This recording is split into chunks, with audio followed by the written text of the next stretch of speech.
Shalom, kebenaran hari ini tanggal 26 September 2022 bertema Suara yang Menyesatkan. Kita akan melihat, menjumpai banyak pilihan di dalam hidup.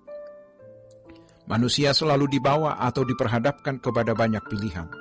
Hampir semua manusia terseret pada kesibukan untuk memilih dari satu pilihan ke pilihan yang lain. Di dalam pilihan tersebut ada kesibukan dan pertaruhan. Kita mau jalan-jalan keluar kota atau keluar negeri. Tentu harga dan pertaruhannya berbeda. Kita mau beli barang berharga di bawah 1 juta atau di atas 10 juta, juga berbeda pertaruhannya. Selalu saja ada pilihan-pilihan itu. Manusia dibuat sibuk dengan pilihan-pilihan setiap hari. Tetapi ada satu yang iblis hindarkan. Kita masuk di situ. Banyak pilihan disodorkan. Tetapi pilihan yang satu ini, kuasa kegelapan sebisa mungkin menjauhkan dari diri kita. Kalau pilihan barang, merek ini atau merek itu, jalan-jalan kemana, keluar kota, ke kota mana, keluar negeri, negara mana, banyak pilihan. Pekerjaan, sekolah, tempat tinggal, makan apa, banyak pilihan. Tetapi yang satu ini dihindarkan oleh kuasa kegelapan, dan banyak orang tidak memikirkannya. Karena mereka merasa tidak perlu sungguh-sungguh untuk memikirkannya. Pilihannya adalah, apakah kita mau bersama dengan Tuhan atau tidak, masuk surga atau masuk neraka. Memang tidak ada orang yang mau masuk neraka, jelas. Kalau orang disuruh memilih surga atau neraka, orang pasti memilih surga. Kalau kita disuruh memilih bersama dengan Tuhan atau tidak bersama dengan Tuhan, pasti kita memilih bersama dengan Tuhan. Tetapi iblis membuat kita untuk tidak memilih dulu.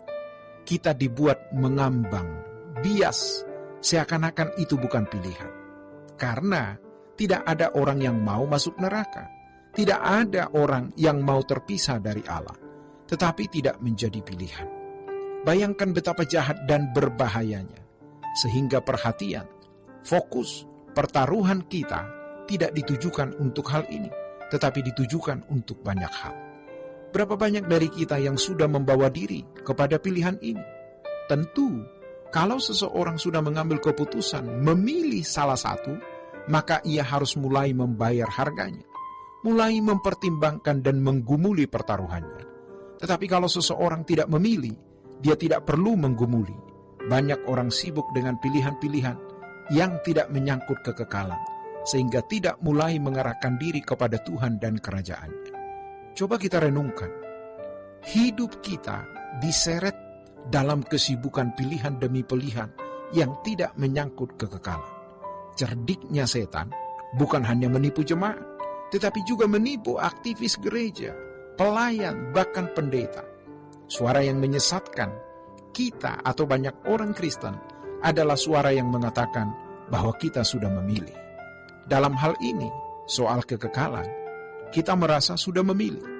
Bisa orang berkata, kalau saya tidak memilih Tuhan, saya tidak ke gereja.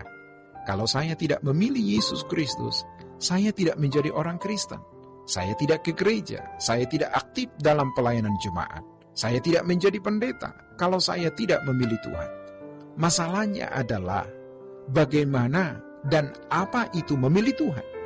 Kita ke gereja belum tentu memilih Tuhan secara benar. Menjadi aktivis, menjadi pendeta, belum tentu sudah memilih Tuhan secara benar. Orang yang memilih Tuhan itu harus menjadikan Dia segalanya dalam hidup. Orang yang memilih Tuhan harus menjadikan Tuhan itu segalanya. Tidak boleh menjadikan Tuhan itu tambahan, apalagi sambilan. Kalau orang Yahudi memiliki 10 perintah Allah, hidup mereka harus diatur oleh hukum. Tidak boleh meleset dari hukum itu. Hukum Taurat yang mereka miliki bisa dikenakan. Sementara mereka menginjak bumi dan menapaki hari hidup seperti manusia lain, di mana fokusnya pemenuhan kebutuhan jasmani. Tentu hukum mengawal mereka, ibadah kepada Yahweh mengawal mereka, tetapi mereka masih bisa hidup wajar seperti manusia lain yang bukan bangsa Israel. Tetapi kalau umat perjanjian baru, hukumnya adalah Allah sendiri.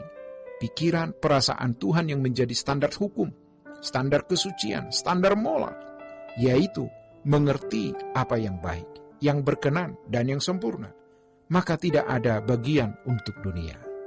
Kita tidak bisa menjalani hidup kekristenan, sementara masih berpola hidup seperti manusia lain, yaitu memberi bagian pada fokus pemenuhan kebutuhan jasmani.